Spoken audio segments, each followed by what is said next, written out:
Bonjour tout le monde et bienvenue à ce What the Fuck Solo! Hey, ça passe des affaires en 2 jours. Calisse! Moi, je pensais que j'allais faire un podcast là-dessus. Non, ça n'arrête plus, ça ne finit plus. Il y a plein d'informations qui sortent au fur et à mesure, puis j'essaie de vous garder ça frais. Si vous voulez encourager le What the Fuck Kev Solo, ça se passe sur patreon.com/whatthefuckkev.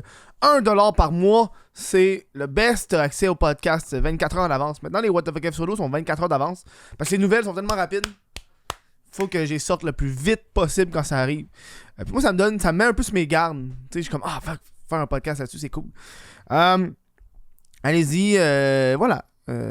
C'est ça, encourager le show. J'ai rien à dire. Si vous avez rien à faire pendant le confinement, c'est drôle parce que c'est beaucoup d'influenceurs qui ont participé à des téléréalités dans l'avion.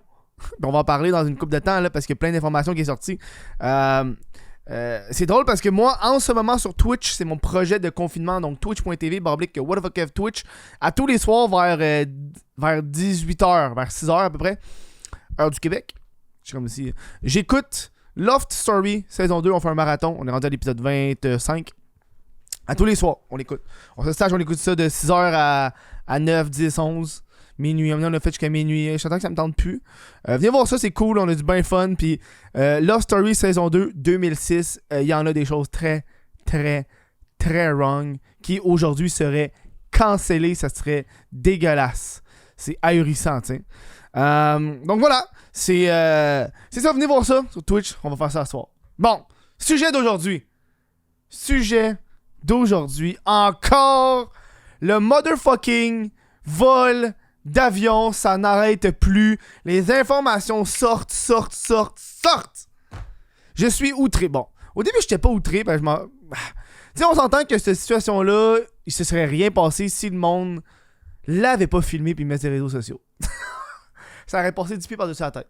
Si le monde était pas tellement axé sur le clout, sur les vues, ça de même. Plusieurs choses qui se sont passées. Moi, beaucoup, je vais un peu partout.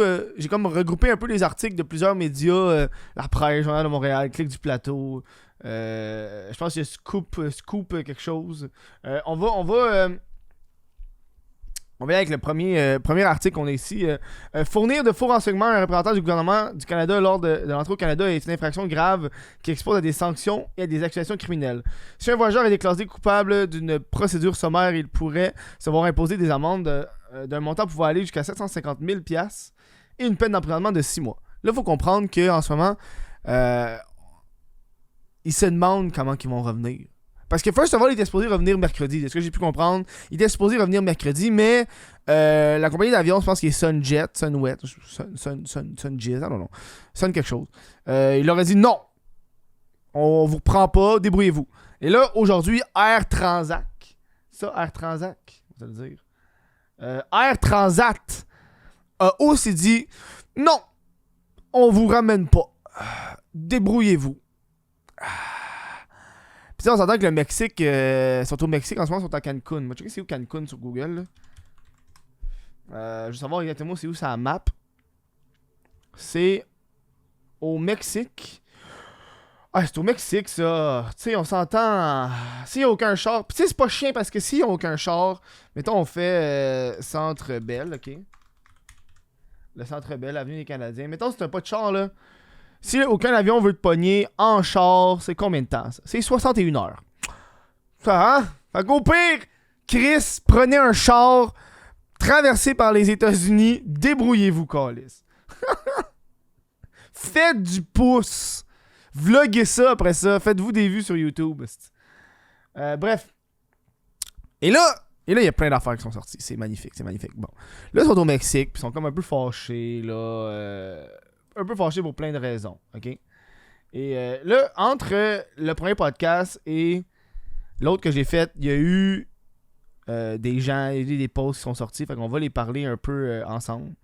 On a la fille, tu sais là, la fille qui faisait des fuck you là, qui comme fuck you, elle avait quelque chose à dire là-dessus.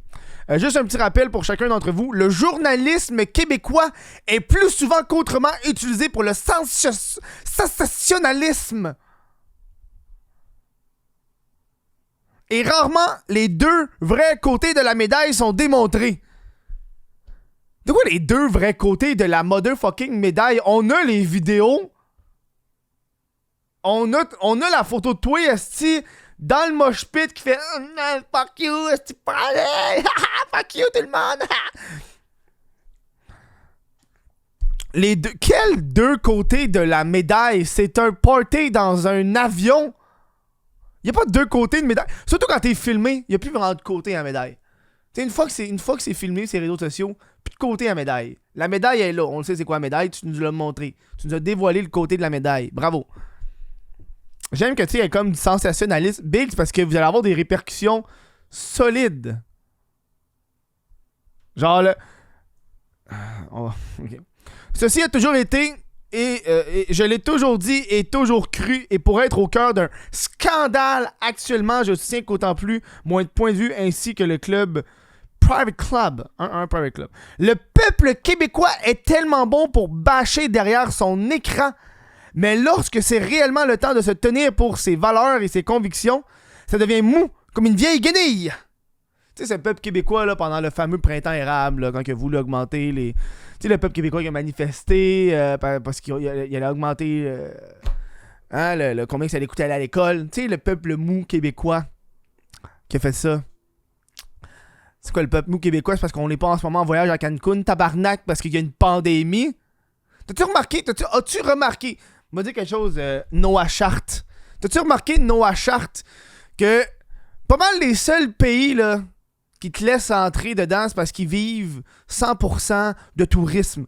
Puis s'ils ont pas... Premièrement, c'est genre une population qui est très pauvre. Puis s'il n'y a pas de touristes, ils sont encore plus pauvres. Je dis ça parce que moi, en ce moment, j'ai crissement le goût d'aller au Japon. Puis le Japon, il est fermé depuis un crise de bon bout. Puis c'est difficile aller au Japon en ce moment. Genre même, tu peux pas avoir un visa pour rentrer au Japon, là. C'est genre barré, tu comprends? Donc, Madame Esti qui se fait griller à Quen au soleil, elle est pas chialée. Se tenir ses valeurs et ses convictions, ça devient mou comme une vieille guenille. Tu sais, c'est drôle parce que, tu sais, on est bon pour bâcher derrière les écrans, mais juste te dire, gars, j'ai un truc ici. Justin Trudeau lui-même, il y a quelque chose à dire là-dessus. Justin Trudeau lui-même. On se rappelle, c'est du sensationnalisme. Mais Justin Trudeau a quelque chose à dire. Justin Trudeau. Transport Canada prend très au sérieux la situation avec ce vol nolisé. C'est inacceptable que des gens soient en train de mettre à risque pas juste les autres passagers, pas juste les travailleurs des lignes aériennes, mais leurs concitoyens au retour. En plus, quand les gens sont en train de faire des sacrifices, les gens ont réduit leurs contacts pendant le temps des fêtes, n'ont pas vu des êtres chers. La vaste majorité des gens à travers ce pays savent qu'il faut faire des sacrifices pour se protéger les uns les autres. Et quand il y a une gang de sans-dessin qui décide de partir comme des ostragos en vacances, c'est pas... c'est extrêmement frustrant, c'est démoralisant. Et je peux vous dire que Transport Canada et le gouvernement du Canada prend ça très au sérieux. On va faire des suivis sur comment ça s'est passé. Bon, on s'entend, c'est le premier ministre, on va prendre ça avec un grain de sel. C'est quand même le gars qui avait une journée de la réconciliation avec les Autochtones puis il est en vacances. On en prend puis on l'en garde. Mais ça me ferait très rire. On n'a pas fini avec la petite madame là, qui a des affaires à dire. Bravo pour votre intimidation de masse et vos jugements non fondés alors que vous n'avez aucune idée de la réalité derrière ce qui vous êtes chaud. C'est vraiment comme on le disait depuis le début, depuis plus de 2 ans, ça va bien aller. Bravo pour votre intimidation de masse. Bon, first of all, répondre de ses actes n'est pas de l'intimidation, on va s'entendre là. La fille a fait quelque chose, puis elle est en tabarnak parce qu'elle a publié ses réseaux sociaux, puis elle était tellement fière de montrer ça sur ses réseaux sociaux parce qu'elle est tellement cool, ça va lui faire des vues. Puis là, ça, il y a un backlash. Hey, c'est de l'intimidation. Ça n'aurait pas été de l'intimidation, ça n'avait rien fait, first of all. C'est sûr, comment t'appelles, Noé Chart. C'est sûr, Noé, qu'il y a du monde qui doivent t'envoyer des gros messages de haine. Faites-le pas, la gang, là. Mais on peut quand même avoir un sens critique sur ce que t'as fait, Noé. On s'entend, là. Là, c'est toi qui l'as publié sur les réseaux sociaux, cette affaire-là. Si tu l'avais pas mis, j'en répondrais pas. J'ai pas de temps à perdre d'aller checker tes réseaux sociaux de quoi ça a de l'air, tu comprends? Ça va bien aller. C'est ce que je te dis. T'es jeune. En plus, c'est écrit un beau texte avec un beau background sur une belle piscine bleue. C'est très beau. Un autre message qui nous vient d'ancienne d'Occupation Double. Sandrine Séguin ou de je sais pas trop qui. J'ai quand même tout pas. Sandrine Séguin. C'est qui ça? Anna Maëlle.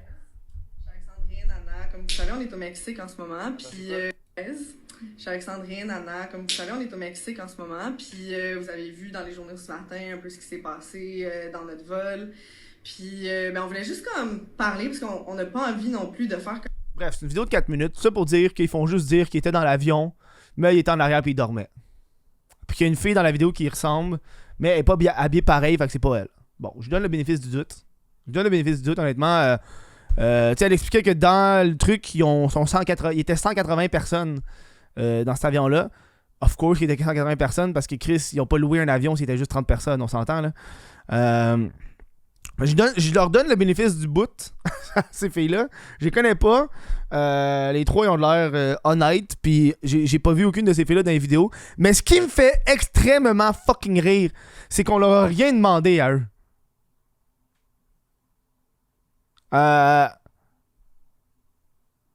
On leur a rien demandé. Ils ont pris la peine de faire ils prennent la peine de faire des excuses. Avec cette vidéo-là, ils s'expliquent. Sauf qu'après ça, j'ai vu genre un article du Journal de Montréal ou de La Presse ou Le Devoir. Je pense que c'est Le Devoir. Puis il y avait comme un gros titre putaclic classique. Là, les influenceurs d'avion présentent les excuses ou je sais pas trop quoi. Bref, tout ça pour dire qu'il y avait leur face à eux. La vidéo qu'ils ont faite, ils ont utilisé leur face à eux pour comme image descriptif du... Ah, faut que je le retrouve. Ah non. Comme image descriptif de l'article.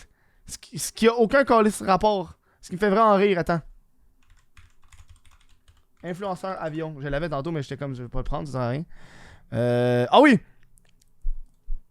Trois influenceuses du controversé party dans l'avion font une vidéo pour s'expliquer. Fait que tu sais, le monde font des articles. On respecte les règles, mais on sortait dans les bars non-stop sans masque, puis s'était rassemblé 10 plus dans le petit 3,5 de Sandrine la veille de leur départ, alors qu'on avait droit à juste 6 personnes. Ça, c'est un commentaire qui est en dessous de la vidéo d'excuses. C'est ça, la gang. Arrêtez de publier ces réseaux sociaux. Il y a une raison pourquoi j'ai comme pas mal arrêté de publier ces réseaux sociaux. C'est ça, c'est... J'ai pas été à des chillings. J'ai été à des chillings d'humoristes avec plusieurs humoristes. Je pense que le plus qu'on avait été, c'était une quinzaine. Ça, c'était au début de l'été, genre. Ou c'était automne? C'était automne. On était une quinzaine. Je pense que c'était party d'Halloween. On était une quinzaine. Là, j'en parle parce que c'était party d'Halloween. J'ai pas pris de vidéo de ça. C'était le seul party qu'on a eu parce que c'était le party d'Halloween. Puis on était déguisés, fait qu'on pouvait porter des masques, tu comprends? Parce que t'avais comme un... Hey, qu'est-ce que tu fais là, toi? Excuse mon chat, c'est quelque part qui est pas supposé être. Je pense qu'après 2 ans, c'est normal qu'on soit tanné. C'est normal qu'on le fasse une fois. Mais c'est pour ça que, tu sais, le monde prenne des photos puis des vidéos pour essayer de mettre ça sur les influenceurs. Ces réseaux sociaux, pour ça, sont en tabarnak quand ils se le font mettre d'en face. Ben oui, Chris, t'as déjà pas le faire. Sandrine qui dit qu'elle dormait, mais qui poste en story où on voit plein de monde debout. Bon, ben Chris, pour que le personnel de bord n'arrive pas à calmer les gens et ne puisse plus travailler, je crois que la situation est quand même assez grave, non? Blâmer les médias, excellente stratégie. Ces explications ressemblent drôlement à Khaled dans OD qui dit à Cynthia « Mais j'ai pas bougé ». Bon, gars, je leur donnais le bénéfice du doute, mais le monde des commentaires, ils sont de l'air qu'ils ont pas juste ça, hein? Ils pensent pas ça. J'ai même pas envie de l'écouter leur affaire. J'ai écouté genre la première minute puis j'ai fait m'en calisse tellement de le reste d'explication. Ça on en a parlé. Autre truc qui m'a fait genre capoté, c'est qu'il y a quelqu'un quelque part qui a accès. Ces gens-là, ils ont un serveur Discord à la gang. C'est comme ça qu'ils communiquent entre eux. On a ça de OD Scoop. De OD Scoop et de la clique du plateau. C'est comme deux trucs. OD Scoop, je connais pas ça. J'écoute pas OD. Fait qu'OD Scoop m'en calisse. Mais ça, je trouve que c'est cool. Donc, plusieurs situations. Il y a quelqu'un dans le Discord qui leak les choses qui se font dire du Discord et c'est ô combien troublant ce que je vais vous dire. Vous êtes prêts? Premièrement, on a des emojis. Après ça, qui a de la vaseline? Fuck, je viens de finir ma vaseline ce matin en plus. Trafic de vaseline live. Well, too late. Plein d'emojis qui rient. God help us. Souvent help us. Damn! Vaseline is made of covalent hydrocarbon molecule pH mesure de concentration of hydrogen ions in aqueous solutions is blablabla. Bla, ça pour dire que nos pH égale un résultat positif. Non, égale pas de positif. Fait dans le fond, ils veulent utiliser la vaseline pour avoir un résultat négatif. So everybody buy Vaseline at the shop. Et au pire, on n'a pas... on a d'autres tests. Au deuxième, ça peut toujours être utile. Fait qu'ils sont en train de faire... Tu vas rentrer dans le bas? Ils sont en train de faire un calice de trafic de Vaseline pour rentrer au pays. Pis tu sais, je sais pas si vous avez vu passer sur internet là, le monde qui font des vidéos de genre eux qui sont au Mexique ou sont à Cuba pis sont comme on est dans une chambre d'hôtel parce qu'on a pogné la COVID, c'est dégueulasse shit. Moi j'étais venu pour un tout inclus dans une crise de petite chambre dégueu. Ben oui, bienvenue dans un pays pauvre. Hein? Si tu vis en ce moment ce que n'importe qui vivrait. Bravo. Le gros message, c'est message sur le Discord du voyage. Ils font des tests COVID avec de la vaseline pour pas être détecté positif à la COVID. Puis là, coup de grâce, ils ont eu des plaintes de la part de l'hôtel. Ils ont eu des plaintes de la part de l'hôtel. Tu sais, quand tu te penses tout permis. Voici qu'est-ce que l'hôtel a renvoyé. Doing blow pool inside with kids there and on the train. Je sais pas c'est quoi blow pool. Ah ouais, tu fais des piscines gonflables dans l'hôtel. Je sais pas. Fumer du weed sur la propriété et devant les enfants et les autres. Fourrer dans la piscine. Ne pas respecter le code vestimentaire. Crier après les employés. Une personne a harcelé sexuellement un invité de l'hôtel. J'essaie de traduire parce que c'est écrit en anglais, là, je m'excuse. J'essaie de lire en anglais puis de traduire en français en même temps. Là. Fait qu'une personne a harcelé sexuellement un invité de l'hôtel et ils ont dû appeler la sécurité. Puis quelqu'un a accusé le staff d'avoir volé quelque chose puis finalement ils l'ont retrouvé. La personne l'avait puis elle l'a retrouvé. Si c'est pas une belle gang de joyeux lurons, ça me donne le goût, là. C'est tellement une belle gang de joyeux lurons.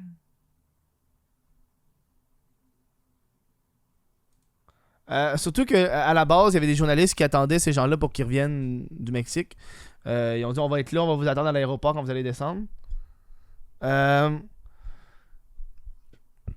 autre message, c'est des influenceurs sur le party veulent inviter les journalistes. Dommage, je serai à l'aéroport de Montréal mercredi pour vous accueillir. Voici cette publication. Encore du fucking Discord. Il y a vraiment quelqu'un qui leak tout du Discord, c'est magnifique. Message important, j'ai reçu un appel de Sunwing. J'ai besoin de tout le monde achète son billet vers le retour à Montréal. Ce sera le plus safe pour tout le monde. Vous serez remboursé, faites juste envoyer un email à admin, blablabla, avec votre facture. Le remboursement se fera dès que possible. Un billet, c'est environ 350$ canadiens. S'il vous plaît, c'est la seule chose que je demande. Comme ça, personne ne sera checké au retour et on évite tous les journalistes à l'aéroport.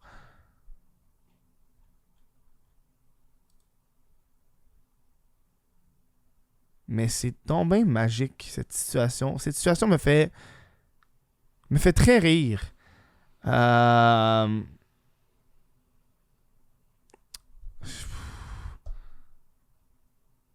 sais pas quoi dire. Ça me fait rire. C'est drôle. Man, ces gens-là...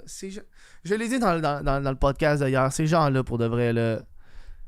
Tu sais, en ce moment, ils méritent ce qui leur arrive dans les contextes de ce qu'ils ont. Je sais pas si tu comprends un peu. Tu sais, du monde qui vont regarder cette situation-là puis ils vont dire hey, ces gens-là méritent pas de revenir au pays, ils méritent pas d'être ici. Il y en a qui sont vraiment intenses, là, puis j'ai vu des commentaires du monde comme ah, ces gens-là, ils méritent pas de vivre. C'est des affaires de même, là. Je trouve qu'en ce moment, ce qu'ils ont, c'est ce qu'ils méritent dans les circonstances qu'ils ont. Ils avaient le droit d'aller là-bas. Ils avaient le droit d'aller là-bas. C'est pas illégal d'aller à Cancun. Tu sais, ils ont fait de la partie dans l'avion, ça c'est illégal. Là, rendu là-bas, ils cherchent des excuses. Ils veulent se justifier. Man. Tu sais, je trouve que dans le contexte qu'ils ont en ce moment, ils ont ce qu'ils méritent. Puis ça finit là. Puis je leur souhaite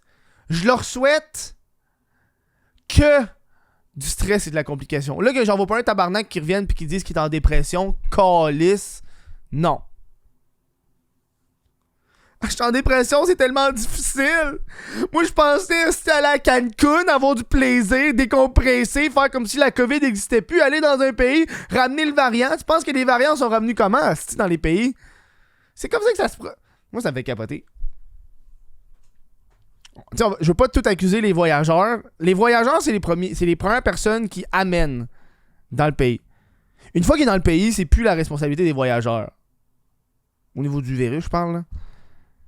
Tu sais, ok, la première personne qui a amené le premier Omicron, c'est de sa faute. Mais après ça, quand ça se propage, c'est plus de sa faute. C'est les gens qui sont pas bien isolés. I don't know. Bref. Moi, j'ai hâte d'écouter. Hey, j'ai hâte d'écouter Love Story parce que ça me fait décompresser en tabarnak. Ce soir, Love Story 18h. Venez voir ça sur Twitch. Twitch.tv, Twitch. Venez voir ça. On a beaucoup de plaisir, puis ça décompresse en tabarnak parce qu'il n'y a rien de COVID là-dedans. On est loin, on s'isole. On passe un bon moment parce qu'on ne pense pas à ça. Et surtout, c'est très wrong. Tu penses que ce qui se passe avec l'avion, c'est un scandale. Tout ce qui se passait dans Love Story en 2006, c'est des scandales à en devenir. Man. Je vais donner un exemple là, pendant que je vous ai, puis on parle d'influenceurs. Là. First of all, ces gens-là. Là, on écoute la saison 2 avec Mathieu Baron. C'est le gars dans le district 31. C'est l'acteur dans le district 31. Mathieu Baron. Il est dans Love Story en ce moment. Juste donner une idée là, de. Hier, ils ont fait un défilé de sous-vêtements. Les gars et les filles. Fait que. Puis les caméras étaient vraiment. Les caméras zoom sur la queue, zoom sur le cul, zoom sur la craque de sein. Après ça, toutes les filles devaient faire des massages. Tous les gars devaient faire des massages aux filles. Puis les filles devaient faire des massages aux gars. Des massages érotiques. C'est tellement wrong, dude. Genre. Puis c'est ça que je pensais hier, là. C'est que tu sais, t'écoutes ça, on l'écoute ça. Puis aujourd'hui, ça se fait cancel.